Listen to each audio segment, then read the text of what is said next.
হরে কৃষ্ণা।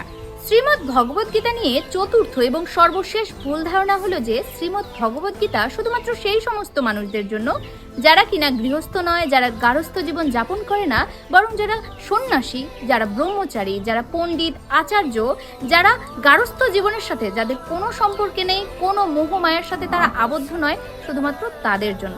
আর এটাই যদি হতো তাহলে ভগবান শ্রীকৃষ্ণ অর্জুনকে গীতার দিব্য জ্ঞান প্রদান করতেন না, তিনি প্রদান করতেন নারায়ণকে, হনুমানজিকে, কিংবা যারা ব্রহ্মচারী বা পণ্ডিত যাদের মোহমায়ার থেকে অনেক দূরে তাদেরকে।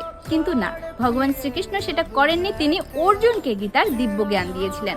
সেখানে অর্জুন তো একজন বড় গৃহস্থ, কারণ তার চারজন স্ত্রী।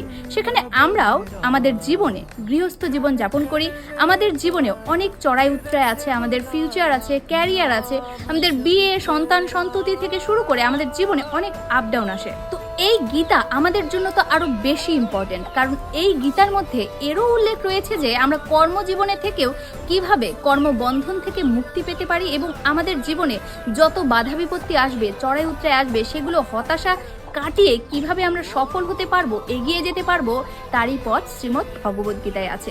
তো কেউ বলবেন না যে শ্রীমদ্ ভগবদ গীতা শুধুমাত্র সন্ন্যাসী, ব্রহ্মচারী বা পণ্ডিতদের জন্য, বরং এটা নয়, শ্রীমদ্ ভগবদ গীতা সর্বশ্রেণীর সকল ধরনের মানুষের জন্য, যারা এই গীতার জ্ঞান নিয়ে নিজেকে চিনতে পারবে এবং আত্ম উপলব্ধি করতে পারবে। তো শ্রীমদ্ ভগবদ গীতা শুধুমাত্র ব্রহ্মচারী বা সন্ন্যাসীদের জন্য নয়, এটা সকল প্রকারের মানুষের জন্য এবং আমাদের জন্য তো আরো বেশি ইম্পর্টেন্ট। তো ভিডিওটি অবশ্যই শেয়ার করুন এবং শ্রীমদ্ ভগবদ গীতার 700টি শ্লোকের অর্থ উদাহরণ সহ বুঝতে এবং জানতে আমার সাথেই থাকুন শেষ পর্যন্ত। হরে কৃষ্ণা।